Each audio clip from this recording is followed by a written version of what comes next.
Yes, we've done it again. A technological marvel of the 21st century. It's really incredible when you think about this, isn't it? I mean, some of you are not quite as old as I am, but if you go back to my childhood, let's say when I'm 10 years old and everybody put themselves in the role of futurist, or maybe paid attention to AT&T commercials. Someday we will all have telephones with screens and cameras in them, and you'll be able to hold video calls. Here we are talking all over the world without long distance fees. Oh yeah, both wrenches are here. And communicating to tens of thousands of people at a time. Okay, well, in our case, tens of people, but hey, good afternoon, morning, evening, wherever you are. It is Thursday, April 6th, 7 p.m. Central Time in Texas, and you are watching ADRAMADA, another Dave Rush Ask Me Anything digital alchemy. I have a fun show. I got a great show planned. It's not going to be a long, involved project. It's a very short project, so I'm going to fill all that time talking or introducing or playing with technology that has been in the news in the last week or so, maybe a little further back. Oh, you said dance floor. I glanced over that real quickly and came up with Moon Dance, and thought we were going to do Van Halen instead of Van Halen. The van guy. Well, alright, so let's just check in real quick here. It's a nice turnout for... We're getting there. Patricia Grace, first one in. An hour and 2 minutes before showtime. Beats Tullowit by half an hour. Welcome, both of you. And there's a Dave post with the quote of the day. Sup, folks, says Jason. Okay, so Jason, two things. I'm doing this experiment. It kind of worked out well last week. I'm doing it again this week to see how it keeps going. We'll see what the pattern is. And that is about an hour or so before the show. I do a LinkedIn post, a We're Going Live post, and all my followers and links. Is there a name for that? People that you're linked to? Anyways, get that, plus it goes into the public forums and things like that. So last week's show, I got a burst of over 200 or 250 people during the show that popped in, compared to our usual 60 over the course of a week and 20 over the course of a day. So okay, well, we'll see if we can use that to raise the numbers just a bit. So Jason, you were the first one to respond to that. Thank you. I see you now and again on camera on the show, and of course, I'm looking at your avatar here. I've looked at your avatar over on the Discord channel, and then I looked at the one on LinkedIn. Notably, they are all significantly different, but your LinkedIn picture, top of your head, looks an awful lot like the front of mine. Maybe that's just a bad view that I have of it. They're pretty small images and the eyes are getting old.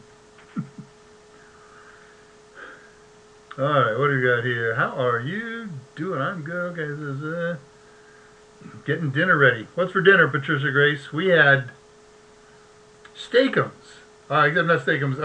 They were shaved pork things. And my wife, my missus really loves to go all out with the sauteed peppers and the sauteed onions and the sauteed mushrooms and the sauces and the cheeses, and what a filling dinner that is. Morris. Who's the reference there? What am I missing? Morris, what time is it? We've all got 10 seconds to go to dance. Okay, alright, I remember. There we go.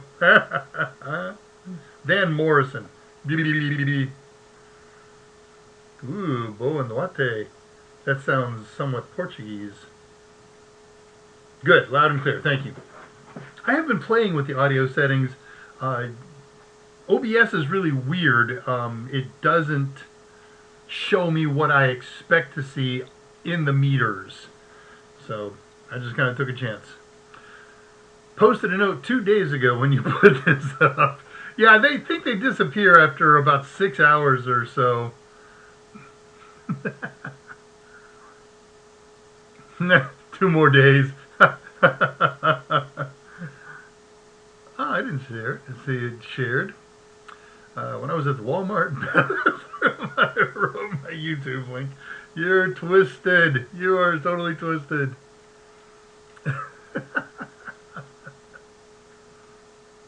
So we got 2 wrenches on there. What happens if they try to do something conflicting?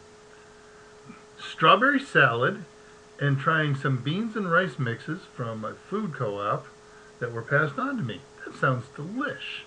That sounds wonderful. Well, let's see what's going on here today. I guess I have to go to the top of this thing. So this is ADRAMADA. It's our weekly get-together live tech talk show where we'll talk about any kind of technology that makes the world happy. I love technology. I research it. I try all kinds. And so this show is devoted to disseminating information about the use of technology. We're interested in the advancement of how technology impacts our daily lives, long-term and short-term. So we range in all kinds of topics from computers and IT to security to energy and automation, AI, music and movies, electric cars and electric guitars, and all points in between and beyond. And even though the show title includes digital alchemy, hey, there's analog technology out there that's pretty darn cool. It's my show. I don't shy away from almost any topic, so religion, sex, politics, and COVID are fair game if they have a technological bent to it. So first, a little bit of stuff that sort of came across my desk this week. And it's been a busy week. It's been a very busy work week. And because they discovered that I had a lull, that's not permitted. Quick, have some meetings and make sure you walk away from the meetings with lots of action items. And so I do, and they're fun. I enjoy my work. I love my work. But when work time ends and I'm sitting here, I'll go grab a snack, maybe catch a bit of a show, and then back in here and working on this show or researching or fun. Man, I've had a ton of pie fun this week at night. Anyway, so something that kind of ran across my desk, you get these articles posted in the various news gatherer blogs. I was trying to think of the right word for that. It wouldn't come to me. And I ran across one of those titled 100 Essential and Must-Have GUI Linux Applications. And so I went and read the article, and first of all, I'm very pleased to discover that I tend to be Linux oriented, you know that, but I am not exclusively a Linux guy. I am a Windows guy. I use Windows faithfully when needed. I just started the project of converting video from my Windows machine to my primary daily driver, Linux. Experimented with it a little bit. It looked a little bit different, and I panicked, and I stopped, and I backed out, but I'll take another whack at that this week. I may have just not had it configured the way this one default configures. Anyway, so I went over to that site. Now, I did some really poor planning, and so I'm not going to be able to see when I share this site with you the chat feed, such as life.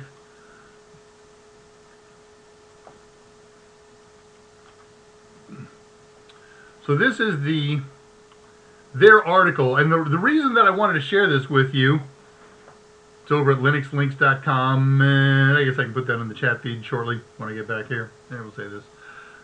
Is because I looked over these 100 best GUI Linux apps. I didn't read them all, but I scanned the first 20 or so and was amazed to discover that I'm good for about 15 or 16 out of those top 20, whether they be on Linux, mostly on Linux, but some over on Windows. So it starts out, I don't know if this is ranked in what order. They just, let's kick off 100 essential apps as chosen by our volunteers. So it started out with LibreOffice. I use it. Thunderbird, that's an email client. I use it on Raspberry Pis. Chrome, I use it on Raspberry Pi and Ubuntu boxes. GIMP, I use it on Windows. Love GIMP. Steam, Windows and Ubuntu. Inkscape, Windows, I only use it on Windows. That Inkscape is a vector graphics editing creation utility. It's what I use to make the banners for the 2 shows that I produce during the week and my show. Kodi, we did a lab doing Kodi. I run Kodi and Plex on, I beg your pardon, Raspberry Pis. OBS Studio, we haven't missed one yet. Do that on Windows and moving it over to Linux VirtualBox. Live and die on VirtualBox in Windows and Ubuntu. RStudio was new to me, and then I read the description here. It says RStudio is an integrated development environment for R, a language and environment for statistical computing and graphics. I'm not an R person. I do have a very, very good long-term friend I've known since college who is an R guru. And this last one, I'll stop here. I won't keep listing these for you, is called Stellarium. And what was really interesting about this, it's a home planetarium type program. So, you know, you want to go look outside and see the 5-way conjunction last week. You start out by firing up Stellarium, and it'll show you where to look in the sky and all that good stuff. Well, what really amazed me is as I scrolled down through all of these top 100 GUI apps, there was a lot of planetarium software, stargazing software. So that seems to be something that geeks like. Blender, used it on Windows, tried it once on Raspberry Pi, but Pi didn't have the oomph for it. It works, it's just really slow. I did set it up once. Yeah, I moved it. I've kind of redecorated this a little bit. On a cluster, on a Pi cluster, and that worked. VLC is on the list. I don't know what Ardor is.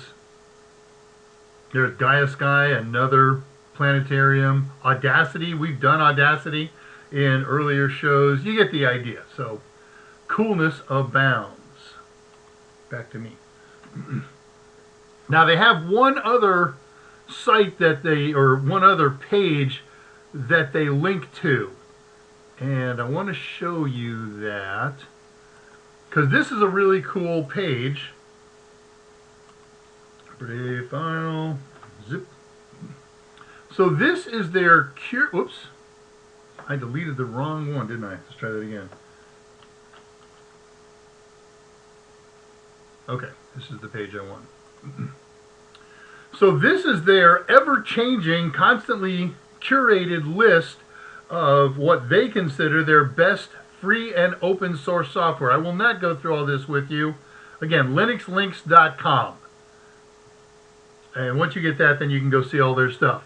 But all of this is FOSS, free open source software. So, and then it's categorized here on this primary on page for document management, internet usage, education purposes, audio, video, graphics, system administration utilities. Some of them are graphical, some of them are command line, all of them cool. So linuxlinks.com, I'll put one of those up. What am I doing here? I have to do this and then this. Control home, there we go. Close that and go back to here.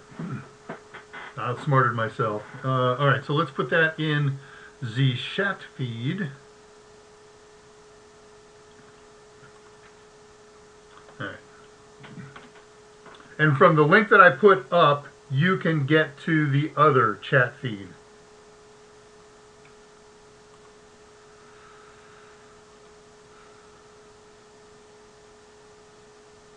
Did it. Okay, cool news article. Let me go check and see what happened on chat feed. I see some stuff going on. Saw it, shared it. the other day.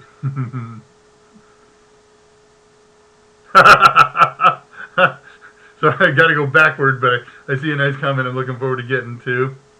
Hey now, not picking on me. I'm not very photogenic looking. You're a fine looking man if ever I saw one. I need to get a better pic on LinkedIn. I think it is one of your better ones, but okay. Sim Portuguese. Well, I got the Portuguese. Oh, still left only. Okay. Well, I tried a setting. I'll work with you this week. We'll see if we can get that figured out. Co-op. I saw it. I didn't pronounce it coop. I called it co-op. Scott's hearing both speakers. And Scott only heard one, so last week. You want to get that right side hearing aid checked, tell him with, or plug in that right side speaker. That's going to help. I left it on my TV for volume.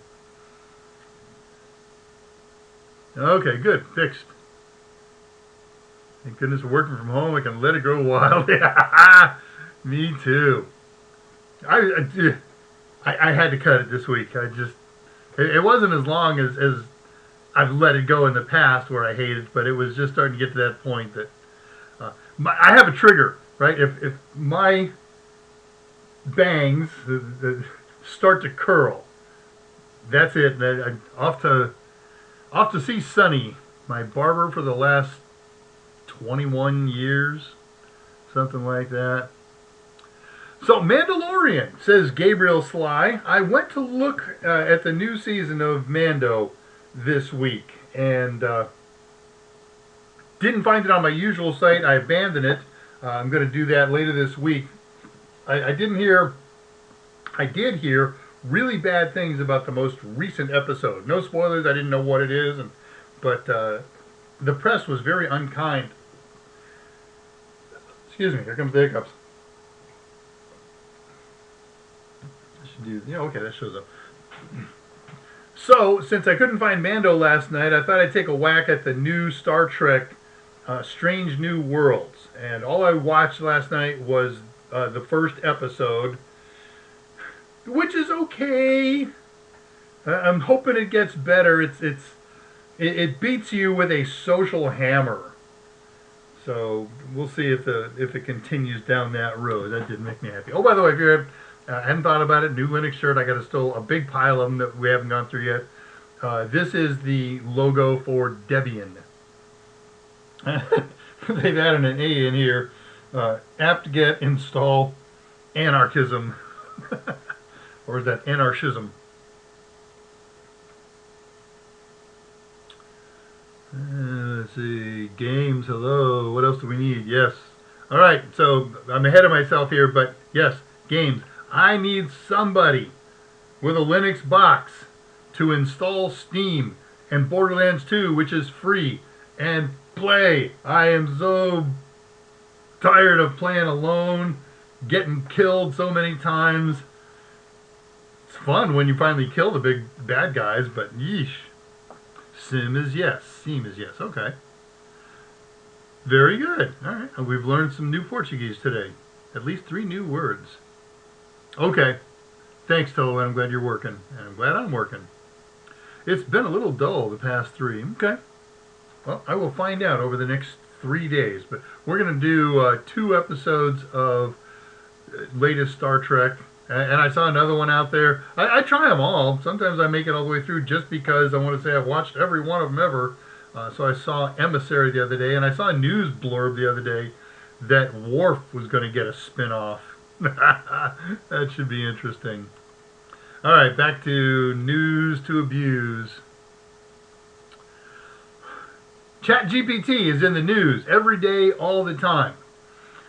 I don't like it. I avoid it, but it is becoming a fixture in the technological society that we are, so I don't want to be a Luddite about it, and I got to learn it, I got to understand it. So for the moment, mostly what I do is track news. And the interesting news this week is that whoever calculates these statistics is saying chatbot has been helping more than 40% of U.S. workers with everything from summarizing information to analyzing data. Is there a catch? Yes. This particular survey says of U.S. workers who are using chatbot, 70% of them, so 70% of 40%, you get the idea, call it about 27%, something like that, do not let management know that they are using chatbot to either perform their work or to help with their work. And I gotta believe that a large percentage of them are the ones raising their hand saying, artificial intelligence is going to take my job. Yeah, well, you're helping, my friend.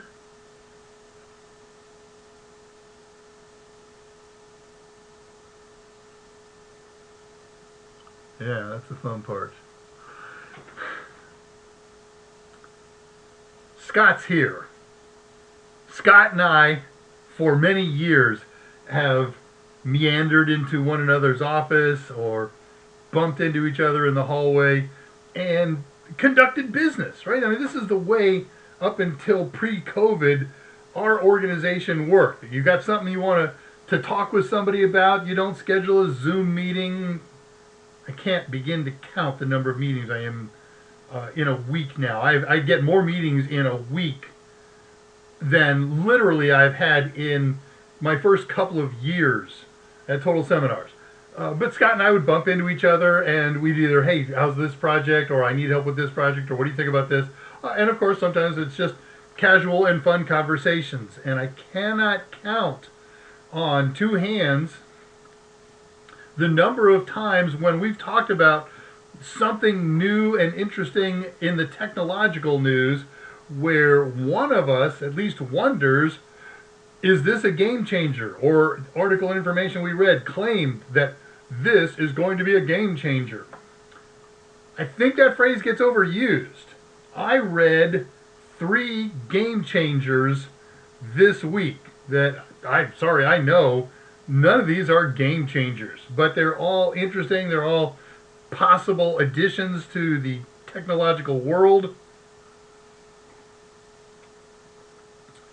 3 years ago, scientists and researchers and developers and students created a mechanism that creates water out of dry air. As there's always water vapor content in air, so this is a water extractor. And the key to this thing was some very exotic chemistry laid out on a sheet that used a differential between heating and cooling. It's basically, it's warm in the day, it's cold at night, and the condensation happens when it cools down, and we need this particular exotic material to harvest and to foster that condensation. It wasn't practical. The exotic metals are expensive, they're heavy, and they're not going to be very useful in places where they are drought stricken. Well, this week, that same batch of scientists, after 3 years of work, have come up with their game changer. They created a new sheet. There's a technical name for this sheet. What do they call it? Practical for economies, scalable, affordable, effectively increases. I guess I didn't bother to write it down because I'm skeptical. But they've announced a much more efficient, scalable, and affordable prototype to improve that. It's got different catalytic chemistry to pull this off. It's lighter, it's cheaper, and they use the phrase increases water output on orders of magnitude relative to their earlier version. So game changer? Probably not. But it'll probably be useful in certain circumstances. But it doesn't look like it's going to solve the world drought problem. Next game changer, fuel game changer. Scientists have been working for many, many years on artificial leaves, basically trying to recreate photosynthesis with a couple of different outcomes. One of them is not to create food for growing plants or whatever artificial. They don't want to make the artificial leaf get bigger, better, stronger, but they do want to find ways to convert CO2 and sunlight into usable products. And so the latest product is a group, I think this kind of coming out of Cambridge University. Did I write her name? Nah. Anyway, so they have these new photo sheets, which are basically big artificial leaves. They take CO2, they create and sunlight, and they create two elements out of that, two products. One is water, okay, and the other is formic acid. Now, you probably know formic acid if you've ever had an ant bite from an unfriendly ant, that burning, stinging sensation. That's because they have venom that is basically formic acid. Now, what do we humans, besides find irritating about formic acid?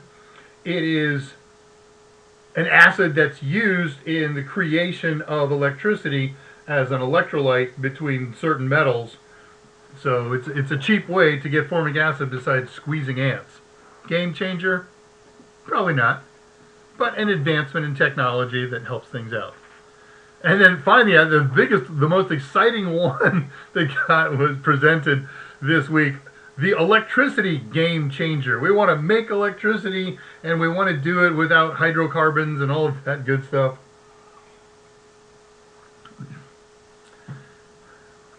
There is a battery type. You've probably never heard of it, and even if you have, you've probably never got your hands on one, because they're kind of special purpose. But this battery, we talk about lithium ions. There's two different chemicals in there. Lithium is one of them, and sometimes it's iron, and sometimes it's aluminum, and sometimes it's whatever. Well, there is another battery chemical system called chitin, C-H-I-T-I-N, zinc batteries, chitin zinc. Chitin is exotic. It's tougher to mine than boron or lithium, frankly. So they're not considered practical. Folks at the University of Maryland. Now let's go back. If you think of Maryland, besides the University of Maryland Terrapins basketball team, Maryland is known for what? Well, go to Maryland, especially in the shore area, and you will find bazillions and bazillions of crab restaurants.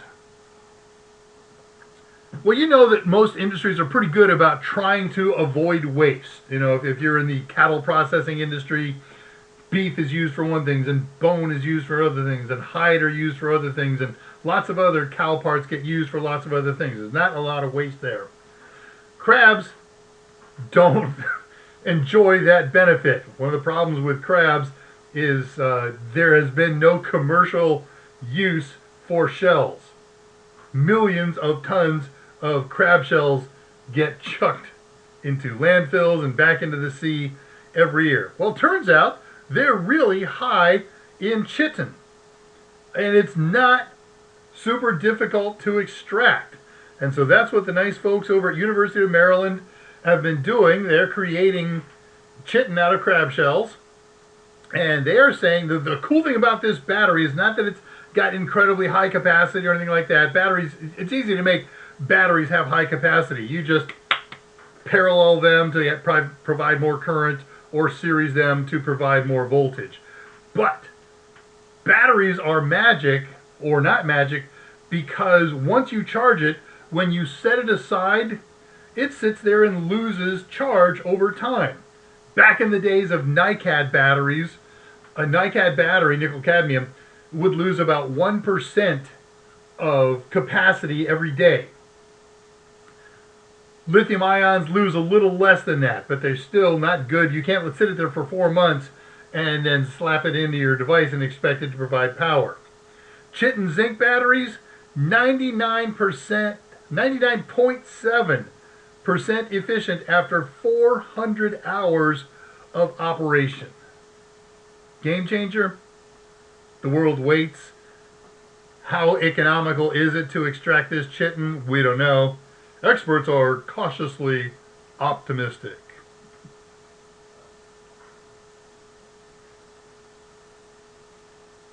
Did that, covered that. It never ends. Contractors, my stairs are getting a 2-tone treatment. There's white paint on the risers and stain on the treads.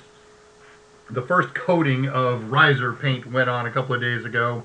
So we got another coating of that. Then we got a stain. That's going to take 2 weekends to do because we can't go up or down stairs with the stain and with the poly on it. Couple of weeks, we're done with that, and that leaves one final piece, and that's the upstairs carpeting. There's a couple lamps to hang and things like that. But November, a year and a half ago, the flood happened. We are finally getting down to it. All right, in my notes, I have achieved the point where we start the project, so let's go check. Crab cakes. Alright, reading messages here. It'll be a while, but once I get my PC built, I'll try to get online and game with the PC. Good, looking forward to it. I am here. Ich bin ja. Scott S. made it again. I saw in the news, I did see the news, that Samsung employees shared confidential information with ChatGPT. I was going to talk about that piece too. Chat says about 4% of corporate users are providing sensitive information, company sensitive, secret information to chatbot. And one of the things that you agree to when you use chatbot is they get to keep the information that you submit. Hey, the first suit for a chatbot inaccuracy was threatened today. A mayor of a town, I'm thinking it was a Florida town, but I'm not sure. He was a whistleblower in some case the other way. Chatbot reported that he was the perpetrator of the thing that was whistleblown on, and he has let it be known to the operators of Chatbot. Can't think of the name. Artificial, whatever it is. Post a retraction, get it fixed, or we sue. So does this mean I'm the other Scott? Sorry, there's always been the original Scott. Did I say artificial weed? I did not say artificial weed. I know somebody who got into the artificial weed. He got messed up really bad. Oh, depression, a year's worth of drugs to restabilize his brain chemistry. And I was his go-to help out guy. He'd call me in tears. Well, he didn't realize that was his problem, and I didn't either. I just thought he was going through a bout of depression, and I would talk him through it for hours. And then one day he called, and he was going through one of these, and we were doing these calls every 2 or 3 days. I was losing hours every night, and one day he called and said, "You know, there's something I got to tell you." I've been doing whatever, I think it was Delta 88 or something like that, for about a year now. Well, I think we've finally, what are you going to do about it? So, got him into a therapy program and kick it, hopefully. You know, we're distant, so I don't get to go look in his cabinets and check on him, but he seems to have had a good year behind him and doing fine in his job and all that good stuff. So looks like it's over. And he hasn't called me in tears in 11 months. The ant has made herself illustrious by constant industrious. So what? You want to be calm and placid if you were full of formic acid? Absolutely. Ogden Nash. I love Ogden Nash. The hunter crouches in his blind, neath camouflage of every kind, and conjures up a quacking noise to lend a lure to his decoys. This grown-up man, with pluck and luck, is trying to persuade a duck. Ogden. Yeah, crab cakes. I had crab salad this week. It was wonderful. Fake crab salad. Tastes real. It was good. Kitten. Okay. Or chitin. That makes more sense. C-H-I, the omega, or the omega, the Greek chi. Thank you, Patricia. That's what I get for just reading and not listening to an article. I should have asked Chatbot, huh? How do you pronounce this, and what is it? Learned it during my science teacher days. Excellent. Check that too. Chitin. Chitin. Very good. All right, well, thank you both. All right, well, let's dive into Uncle Project today. I got a message from Michael Smyer, co-worker. Some of you have seen him on various platforms. And we were talking, he was involved in a conversation we were having on the Discord server one time about laptop batteries. And he wrote this post on there. He said, when dealing with batteries on Windows laptops, I've found that the power config / battery report, sorry, hiccuping, command is very useful. If the user says the battery won't hold a charge, that command should tell you the number of milliamp hours the battery is rated for and what the battery is currently holding. So I put that post in my list of possible subjects one day. And I had a show scheduled for today, and I decided, nah, I want to do something better and more interesting and not too Raspberry Pi oriented. And I ran across that and said, yep, that's what I want to do. So here's the trick. First of all, I love this topic because it works for anybody with a Windows laptop, and that's a lot of people in 2023, whatever we're into now. Yeah, because we commute, right? We live with laptops. We do it at home. The desktops are still around. They're wonderful boxes. They're great for gaming. They're great for high-powered processes if you're doing CAD or video editing or all that good stuff. But for daily productivity, we are laptop people. Now, we can divide that and say, okay, there are Windows laptop users, there are Mac laptop users, there are Linux laptop users. I fall somewhere in between because I use an Intel NUC for my Linux, and certainly, you know, all the Raspberry Pis piled up here.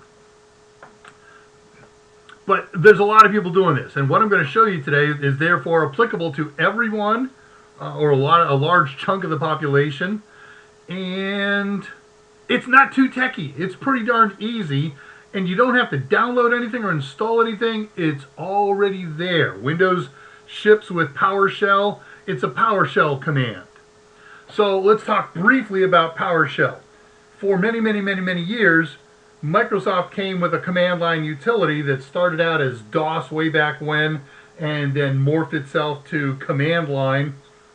And we're still using command line, though things are being pulled out of command line, and they have a better, newer, smarter, more powerful command line environment called PowerShell. PowerShell has a massive, incredible, unbelievable number of commands in it, and they're all scriptable. So we can do things by downloading existing scripts or by writing existing scripts that are very complicated.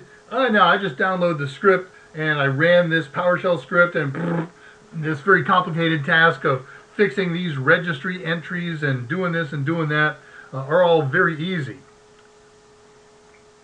A little script kiddie-ish if you're just downloading and running, but sometimes that's appropriate. So let me break you into PowerShell here right quick. Oh, a couple things to mention about it.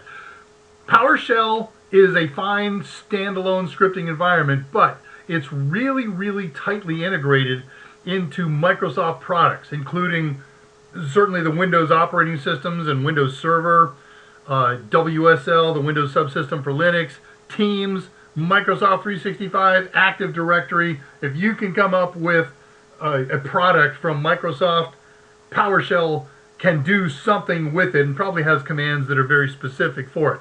PowerShell is not exclusive to operate in a Windows computer anymore. They have ported it and exported it so that it will run in Linux environments. And I'm not going to go down that road today, but will they make it run in a Mac environment? Might be interesting.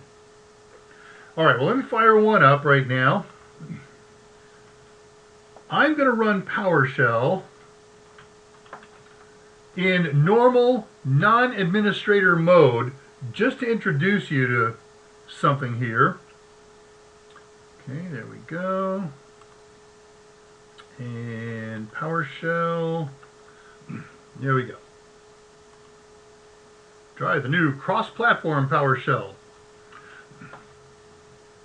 If you want to see a list of all of the commands available in PowerShell, this is going to take about 30-45 seconds, but I'm going to do it. It's get-command space asterisk. Bam. Man, OBS Studio is a memory and CPU hog. This is a lot faster to run when I'm not running OBS. So this may take a little longer than I want. Notice, maybe you can't see it this well, I've got it zoomed up about as much as I can. It listed a set of commandlets in alphabetical order. When it got to the end of that, now it's doing functions in alphabetical order. And I don't know if you can see this, but we're in the F's. It starts with F colon. We went to G. G colon is a command. FGH. After we go to H, do you have to sing it too? There'll be an H colon and an I colon and J colon, because every one of those is commands that you can use to move from one drive. I'm on the C drive. I type in D colon. Suddenly, my prompt has moved to D colon. All right, I'm going to let that run for a second until it's done. And I will come back to head, and I'll tell you when it's done. The command that we're going to mess with, as Michael referenced, is called powercfg, all one word. And I'm going to show you two things. When you run a command that's informational and the information can't hurt anybody, is not useful to anybody who might abuse it, you can run it as a regular user. You can run PowerShell without running in administrative mode. That's why I was able to run what I just did, the get command star, because anybody can see this list of commands. That's completely safe. When I try to run powerconfig/help, that's going to work too. That information is completely available. But when I start to use it to get actual information about my computer, it's going to say, nope, you can't do this because there may be sensitive information in there about your battery or your battery status or whatever. I'm not sure that I know who could take advantage of that and do something atrocious to me. But, you know, I don't think like a hacker. Maybe there's somebody who says, now that I know Dave's battery capacity, I will sneak in a worm or a Trojan that will just suck up all of his CPU power and therefore exhaust his battery. Man, now we're getting into the applications. We're in the A's on the applications.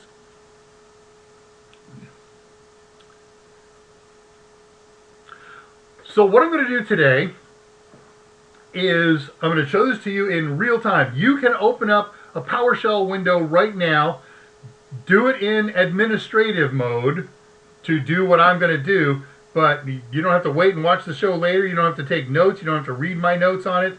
You'll be able to do this. It's quick, it's easy, it's fun, and it's painless. And I'd mostly focus on the fact that it's easy. Do I want to stop this thing? We're in the M's. Let me get to the P's, and then I'll stop it and go back. Let me tell you some cool things that powerconfig can do. We can use it to gather information. Remember, PowerShell is a scripting language, and so it can be used to perform tasks. For instance, your Windows machine, how am I doing on time here? Okay, 44. Your Windows machine has power savings profiles, right? And you've probably messed with those. You go into display settings and you can go in and set the hibernation modes and the sleep modes and all those other kind of modes, and you do that graphically. Well, Power Config will allow you to select profiles, edit profiles, do all that stuff from the command line, from the PowerShell command line. So you could run it manually as a single standalone command, Power Config / whatever it is, or, excuse me, okay, we made it through ZenMap, or you could get a script or write a script for it. All right, let me go back to PowerShell here. It completed, finally. And I'm just going to scroll up a little way from the very last end of the applications.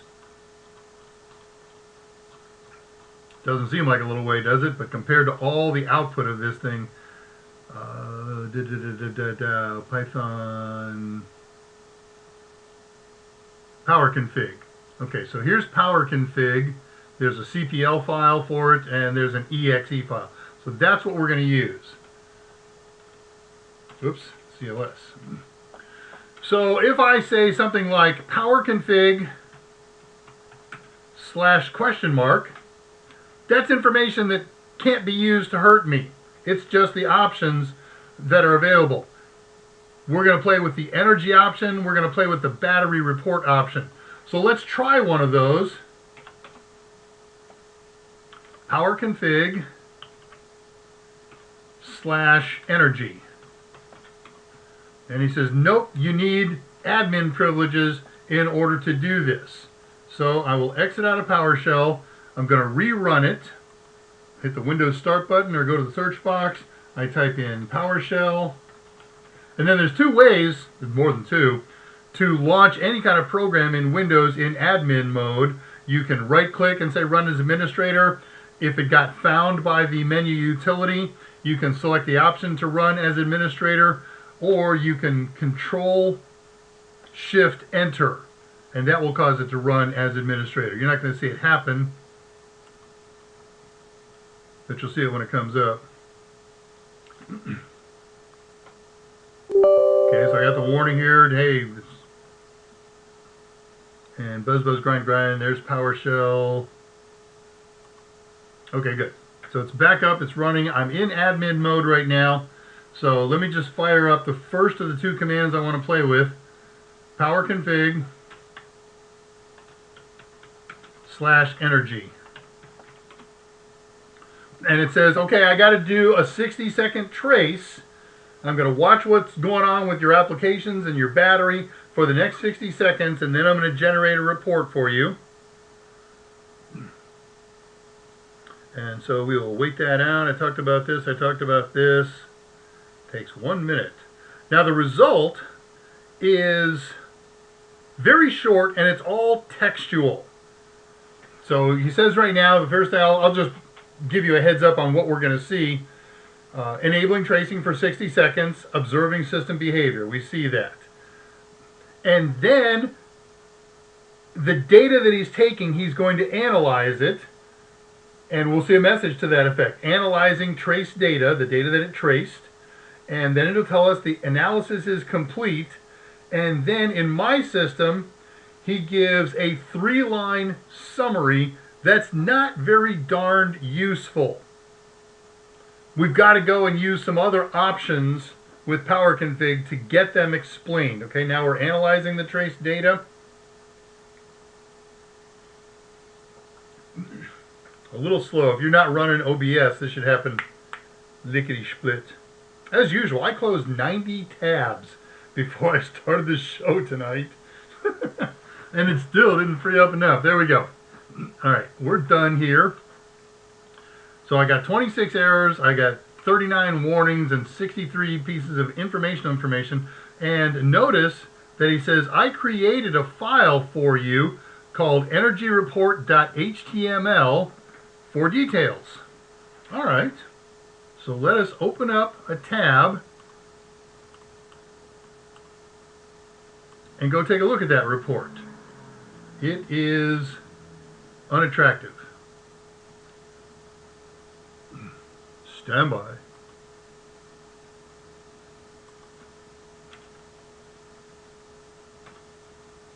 Oh, you foolish man. That's not going to work. You need the whole path.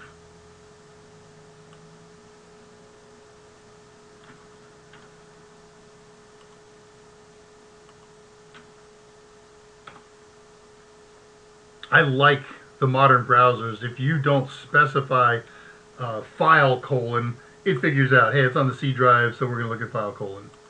All right, let's go over and take a look at that report. I know you can't see it very well. Let me see if I can zoom in a little more.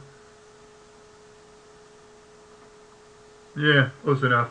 So there's my make model of my computer. And then here's the policy that are selected for various power consuming devices. Go to the right page here. And as you go down here, you'll see most of this is informational. Oh, now we got some yellow, so there's the warnings. Platform timer resolution, outstanding timer request. There's some timer that's running that is waiting to get a response for. I think they said there was 25 of these. This isn't what I'm stunningly interested in today, but there's a lot of interesting stuff here. And then finally, okay, here's informational. So what was the first one? Errors. The first one, pink with red for errors, yellow for warnings, and black and white for information. Okay.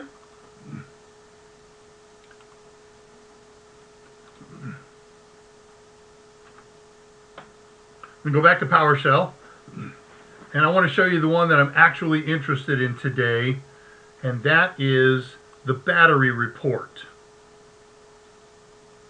So for this, we're going to run, come here you, power config, it's system power, power cfg / system power report. I don't want system, I want battery. I'm pretty sure I'm right about battery. Nope, it's system. Follow your own darn notes, right? System power report. Buzz, buzz, grind, grind. And he's doing his thing. And again, he's going to generate an HTML readable output file that we can see with a browser. Oh, that'll be interesting, because I already had the browser open. And now it's going to overwrite that file. It'll be interesting to see what it comes up with. Doesn't matter. I can take you right to it, and that'll be the fun part.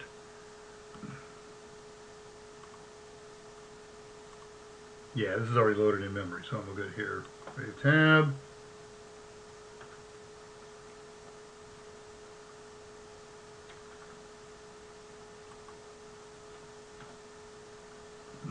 All right, that's somewhat visible.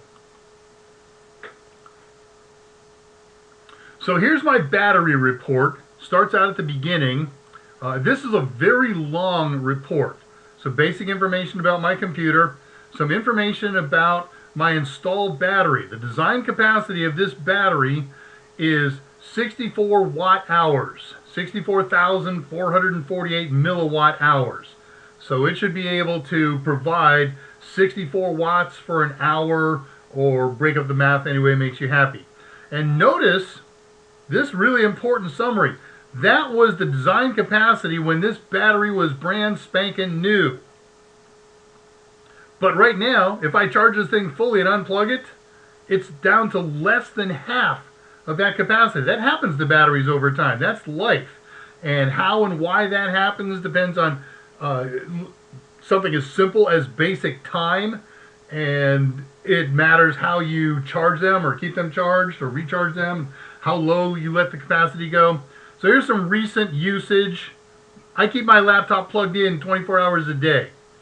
So that's why it's almost always showing a full charge. But even at full charge, if I unplug it, I'm only good for 25 watt hours. I have not seen it generate this chart, so fine. Usage history, how long I use it between cycles, power up, power down, boot ups, boot downs, things like that. Don't care about that. What I really wanted to take you to is the battery capacity history. So I bought this laptop used back in 2018. And you can see even then, the design capacity of the battery, 64 watt hours. And when I bought it, it was only good for 53 watt hours.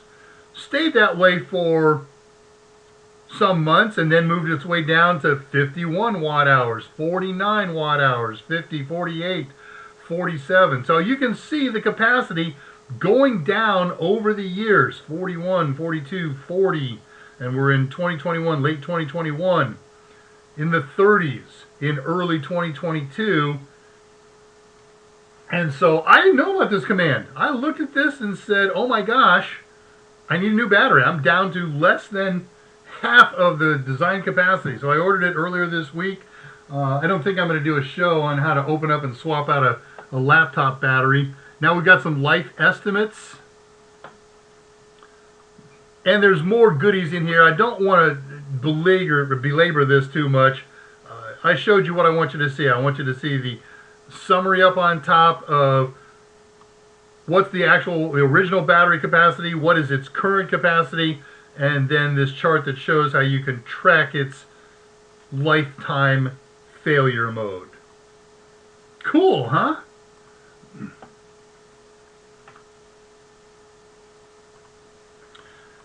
All right. I guess I can show you this one final thing here. Take you back to PowerShell and show you what happened when it finished. So I ran that PowerShell system, excuse me, system power report. It did buzz, buzz, grind, grind. Did a sleep study report, saved it to this file folder. And so you would just open up your browser and put in this path, sleepstudyreport.html, and there you go.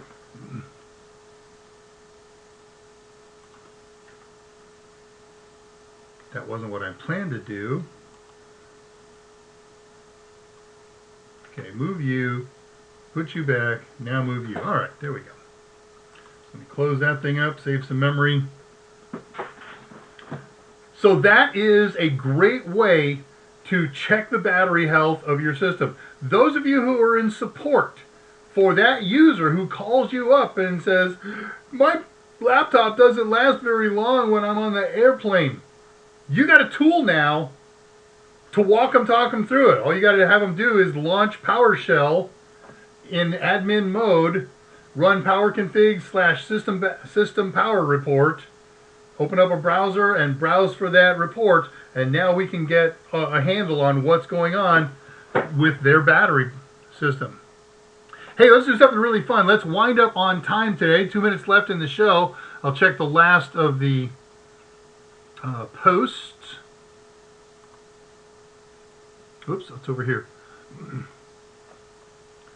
All right, see what happened for the last minute or so, and then we close her down.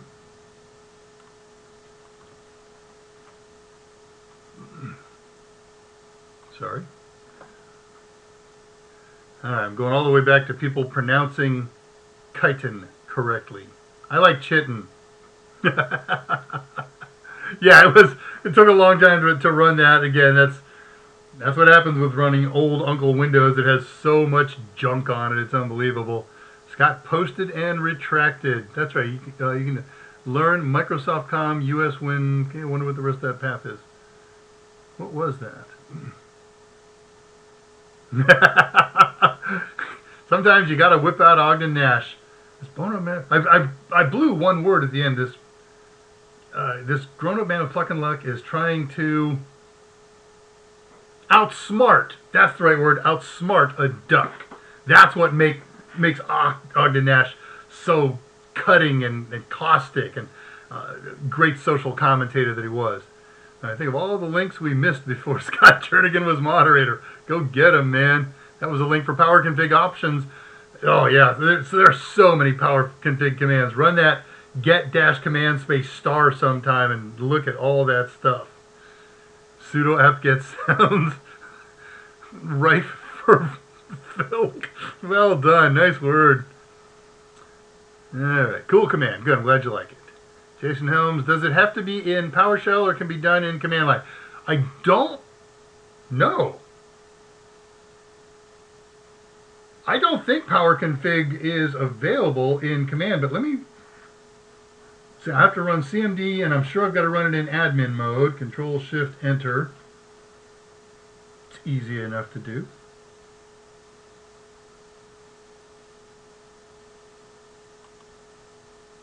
I am taxing my machine to no end. Alright, I got a command line. There we go, command line. Power CFG /?. The power config command appears to exist in here. It's a standard application. Looks like it's in System 32. Dir power star. Yes, power config is a standalone program that lives in Windows System 32. So it looks like you could do this in admin mode in the regular command line. Something learned. I just took it on faith from Michael that he runs it from PowerShell, and therefore it must be run from PowerShell. So nice. Good question, Jason. Walk a user through PowerShell. That's not too painful. All you got to do is get it started. You walk them through starting all kinds of other programs with the Windows Start button. So I don't think that's particularly onerous. All right, guys. Well, that's another episode of ADRAMADA. We'll do this again next Thursday. I haven't picked a topic. Hopefully it's something really cool. I did some really cool things this week that I wanted to share with you, but there wasn't time. I will see you on the Discord channel. We got lots of interesting, cool stuff going on Discord, so we'll keep that up and going. And with that, let's close her down. Not too awfully late, a little bit longer. As ever and always, I wish you all a great rest of the week. Take care of each other. Take serious steps to stay healthy, and if at all possible, call or visit your parents. Oops, let's go over here. There we go. And so, never forget, technology is great, but the greatest resource we have, you know it, are you and I. And with that, good night. I'll see you on ADRAMADA next Thursday and on the other two shows I produce on Mondays and Wednesday. And until then, I am out of here. Later, guys.